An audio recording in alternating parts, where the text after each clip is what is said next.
Que delícia começar mais esse programa junto com você. E é tão bom quando a gente se empenha no cuidado com os nossos filhos, com aquelas pessoas que dependem da gente. E como a gente pode, como a gente deve influenciar para o bem dessas pessoinhas tão importantes, é o assunto do Vida e Saúde de hoje. Fica com a gente que você vai aprender muito. E olha, antes de mais nada, a gente começa aqui com uma frase. Hoje a gente trouxe aqui um pensamento de Van Gogh, aquele pintor famoso, que disse o seguinte: grandes coisas são feitas por uma série de pequenas coisas reunidas. E para ilustrar isso, nada melhor do que um quadro, como os de Van Gogh, por exemplo, que usava pinceladas, pequenas pinceladas, com um pincel com uma espessura pequena, mas repetidas vezes, nas cores certas, ilustrando a iluminação certa, formavam quadros maravilhosos. A nossa vida também deve ser assim. Pequenas coisas reunidas, formando um grande todo, uma figura maior. E olha, trazendo isso para a sua saúde, é aquilo que você escolhe fazer no café da manhã, é aquilo que você escolhe fazer de atividade para abandonar o sofá, abandonar o sedentarismo. São pequenas coisas reunidas que vão trazer para você saúde no seu dia a dia, a curto, médio e longo prazo. Tamo junto com você, viu? Não se preocupe, a gente está junto com você nessa empreitada. E agora a gente vai começar a falar sobre esses 1000 dias, 1000 primeiros dias. Doutora Tamara, eu honestamente não tinha muita familiaridade com esse tema até ter meus filhos. E aí, pesquisando um pouco mais a fundo, percebi que não é realmente uma expressão ou algo muito comum. Por quê? Como é que foi feita essa divisão, essa classificação do que seriam esses 1000 primeiros dias? Tudo bem, Teru? Os 1000 primeiros dias foram uma classificação feita porque é uma fase da vida que é muito importante. Ele compreende desde o período da gestação até o final do 2º ano de vida da criança. E nessa fase foi descoberto que existem muitas alterações e muitas formações que vão determinar o desenvolvimento da criança por toda a sua vida. Então, os estímulos que a criança recebe nessa fase são determinantes da sua saúde, do seu afeto e do seu desenvolvimento como um geral. Entendi. Então, você está contando os 1000 primeiros dias já a partir da gestação, é isso? Sim, da gestação. Compreende também o 1º ano e até o final do 2º ano de vida da criança. Ou seja, a gente está influenciando, a gente está impactando, a gente está, de alguma maneira, interferindo já na vida da criança antes mesmo dela conhecer a luz do sol. Exatamente. Então, desde a criança, desde o momento que a criança é concebida, desde o ventre da mãe, a gente começa a influenciar a saúde dessa criança. O que a gente sabe? Que o nosso DNA, ele tem 20% de influência apenas dos genes e 80% de fatores ambientais. Então, o que você se alimenta, o que no caso a mãe da criança se alimenta, os sentimentos, o que ela vivencia. Vem pra cá, doutora, você está falando de uma fase super importante que a gente às vezes acaba perfumando demais com roupa, vai estudar onde, vai fazer o quê, com coisas materiais e acaba se esquecendo do essencial, talvez. A gestação, ela precisa manter, ela precisa trazer esses estímulos corretamente para a criança. Eu não sei nem se correto seria a palavra, né? Estímulos certos. Sim, na verdade, o que você precisa? Na gestação, o fundamental é que você garanta uma boa saúde para a mãe, uma boa alimentação e um ambiente emocional saudável, né? E isso faz muita diferença. Então, esses primeiros estímulos, a gente já pode falar que seriam as conversas da mãe com o bebê, a interação que o bebê tem com o pai também, as conversas que o bebê tem com o pai já na barriga, aquela preparação que a mãe vai ter emocionalmente para receber a criança. Então, isso tudo já começa a influenciar o desenvolvimento desse bebê que está sendo gerado. Você pode pensar, né? Você que é mamãe que está esperando um bebê, sabe que quando o papai chega ou quando alguém fala com você, especial. Eu lembrei agora da Bíblia, né? A história da mãe de João Batista, que ao ouvir Maria, que era sua parente chegando, o bebê pulou dentro da barriga dela. Ouvir a voz da amiga querida, da prima querida, o bebê respondeu a esse estímulo. Então é interessante que a gente traga esses bons estímulos, manter essa saúde emocional em ordem, né? Sim. Também a questão dos sentimentos que essa mãe acaricia ou qual seria a palavra? Que ela alimenta, né? Que ela vivencia, também é importantíssimo. Sim, muito importante, porque os sentimentos, eles vão repercutir na saúde da mãe. Então, assim, um momento de estresse ou de raiva vai acelerar o batimento cardíaco, vai aumentar a pressão arterial e isso se reflete na condição de saúde do bebê. Por outro lado, um ambiente emocional tranquilo, com paz e harmonia, vai refletir na saúde da mãe. Então, vai refletir na respiração, nos batimentos cardíacos, na pressão arterial, na questão dela ter tranquilidade para receber esse bebê e isso tudo, esse bebê já vai perceber desde o comecinho. E olha, a gente não está pintando o mundo cor-de-rosa aqui, doutora, e imaginando que tudo seja sempre ideal. Muitas vezes uma criança chega no momento em que os pais, de repente, não estavam planejando, mas a disposição, a escolha do que você vai alimentar, de que tipo de sentimentos você vai abrigar aí no seu coração, é uma coisa sua com Deus, mas é uma coisa que a gente precisa escolher, né? Sim. Já que o bebê chegou, às vezes não numa condição de expectativa, né? Mas já que ele foi permitido, Deus permitiu uma vida acontecer, a gente precisa realmente cultivar, fazer esses 270 dias bem feitos aqui com esse serzinho dentro da gente, né? Olha, e por último, não menos importante, a gente vai falar sobre hábitos alimentares já na gestação influenciando o bebê. Sim, os hábitos alimentares do bebê serão influenciados pelos hábitos alimentares da mãe. Então, assim, é importante que a mãe tenha uma alimentação variada, uma alimentação rica, a gente garanta um aporte de ferro, porque o ferro vai ser importante para o desenvolvimento cerebral do bebê, não somente para a anemia, que é o mais conhecido, mas para um desenvolvimento cerebral saudável. O ácido fólico, que é importante também para a formação do sistema nervoso central da criança, né? São dois elementos que são imprescindíveis, insubstituíveis, mas também frutas, legumes, que garantam assim, um bom aporte de vitaminas, de sais minerais, água, para que a mãe tenha uma digestão tranquila. Então, isso tudo é muito importante. E isso também vai influenciar, de repente, nos gostos, nas preferências do bebezinho, doutora? Depois, posteriormente? Isso, exatamente. Então, você vai ter já a formação desse hábito alimentar da criança já na gestação. Então, isso é uma coisa, assim, muito, como que eu posso dizer assim, uma coisa muito interessante, porque você vai ter essa formação muito antes do que a gente imagina. Verdade, é verdade. Tá, e depois que o bebê nasce, aqueles primeiros meses de adaptação, tanto dos pais quanto do bebê a esse mundão que a gente tem aqui, até os 4 meses, o bebê, muitas vezes, vou até mudar a posição dele aqui, olha, porque ele ainda não fica sentado, né? Mas fica de costas. Aos 4 meses, por exemplo, ele tem já a habilidade de segurar objetos, já tá com o estímulo um pouco mais aguçado. Queria que você falasse um pouquinho pra gente, doutora, da importância do estímulo nessa fase, ou que tipo de estímulo a gente pode dar para que ele se desenvolva bem. Bom, essa fase é uma fase muito importante para o desenvolvimento sensorial da criança. Então, a questão da criança sentir o mundo ao seu redor influencia e desperta vários outros estímulos, várias outras habilidades.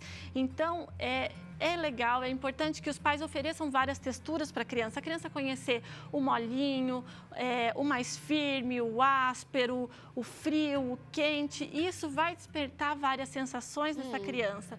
E o que acontece? A criança começa a segurar os objetos e ela parte para a troca de objetos entre uma mão e outra. Então, isso Às vezes ela fica horas observando, horas não, né? Mas fica um tempão observando a própria mão, às vezes, né? Sim, então assim, você tem uma série de estímulos aí. Você vai ter a visão, já começa a imaginação da criança, já começa a se formar um repertório visual para essa criança e você começa a estimular a coordenação motora. Legal. Então, o desenvolvimento do tato, coordenação motora. Também nós temos aqui a coordenação motora fina. O que seria isso, doutora? O que seria isso? Então, a coordenação motora, ela vai num crescente. Então, inicialmente, a criança consegue segurar o objeto e ela passa a trocar o objeto de mão e aí ela começa a fazer movimentos mais finos. O que é a coordenação motora fina? Por exemplo, você ter a capacidade de segurar um objeto entre o polegar e o indicador. Então, isso é uma coordenação motora fina. Você pegar, saber a força que você vai usar para pegar um objeto pesado ou um objeto leve. Então, essa avaliação que a gente faz, que é muito complexa e a gente nem percebe. Pra gente já está no automático, o bebê está desenvolvendo. O bebê está desenvolvendo nessa fase. Legal. Bebê começou a querer ficar com um tronquinho mais firme, de repente querendo sentar. Como é que a gente pode estimular essa fase, doutora? Olha, o estímulo motor, ele vem desde o nascimento da criança. Então, nos primeiros dias, sob supervisão, você já pode começar na troca de fraldas, durante o banho. Após o banho, você colocar o bebê de bruço por alguns momentos. E isso vai estimular que ele firme o tronco, né? Quando a criança começa a ter um aumento da musculatura do tronco, isso já é um estímulo para a criança começar a sentar futuramente. Entendi. Então vale aquela história de a gente colocar umas almofadas, um apoio para ele se sentar também? Sim, sim. Então você começa com esse estímulo de colocar o bebê de bruços, claro que sempre sob observação, porque é um estímulo que é perigoso para o bebê pequeno. Então você coloca o bebê de bruços, você vai firmando, vai estimulando ele a firmar o tronco. E conforme a criança vai adquirindo essa firmeza de sustentar a cabeça, os pais podem estimularem sentar com apoio de almofadas, com algum encosto. E o próprio pai sentado atrás, a mãe sentada atrás, sentado dando no suporte. Colo. Então, assim, a gente sempre tem que procurar estimular os nossos bebês, né? Estimular a eles a darem um passo à frente, estimular a autonomia da criança, né? A não a gente super proteger. Super proteger. Você tocou num ponto interessante, doutora, porque eu tenho 3, né? Pra quem não sabe, eu tenho 3. E o primeiro, coitado, sofre mais, porque eu lembro que eu limpava a casa umas 5 vezes por dia, não deixava ficar no chão, porque achava que ia pegar micróbio, bactéria, e acabava super protegendo o coitado. Até que um dia minha mãe chegou e falou, escuta, precisa deixar esse menino experimentar. E aí eu comecei pouco a pouco, a mãe também tem, que é progressivo, né? Se observar e falar, não, realmente ele precisa experimentar o mundo. E a gente quer falar agora para alguns pais que de repente realmente precisam aprender. Olha, você falou de deixar o bebê de bruço, deixar ele experimentar o ambiente ao redor com segurança, claro, né? Livrando de perigos mais perceptíveis, mas a criança precisa explorar o ambiente familiar, porque isso também é aprendizado, né, doutora? Com certeza. Então, conforme a criança vai adquirindo uma firmeza, vai adquirindo segurança para ficar sentadinha com almofadas ou com algum apoio, você vai tentando aos pouquinhos tirar essa almofada para ele sentar sem almofada, porque você sempre tem que prever o que vai estar lá na frente. Então, você tenta adiantar o próximo passo. E é importante deixar a criança no chão, claro que um ambiente seguro, sempre supervisionada, né? Evita objetos pequenos no chão que essa criança possa engolir, mas você coloca uma almofada, enfim, um edredom acolchoado no chão, um acolchoado, alguma coisa que fique confortável para a criança, um ambiente limpo e comece a colocar a criança no chão com brinquedos, coisas que despertem interesse, que vai estimular essa criança a se movimentar. Então, você colocar um brinquedo colorido, um brinquedo chamativo, um pouquinho longe da criança, mas que isso desperte a curiosidade e ela tem interesse de ir até esse brinquedo. A gente percebe que nessa transição, a criança, então, ela está deixando de ser 100% dependente, ela começa a adquirir uma certa autonomia aqui. Sim. Então, ela já vai começar a ensaiar um engatinhar, ou vai tentar alcançar esse objeto que está mais distante, que ela gosta muito. Esse estímulo com objetos é muito legal. E aí a criança passa, parece que dessa fase para a seguinte, ela muda muito rapidamente. Sim. Ele dá um salto, né? Sim, na verdade a criança dá vários saltos, né? Pequenos ganhos que pra gente são imperceptíveis, na verdade são grandes saltos neurológicos. Verdade. Então, essa criança, no primeiro ano de vida, especialmente, ela dá muitos saltos de desenvolvimento, que inclusive eles são marcos no crescimento da criança, né?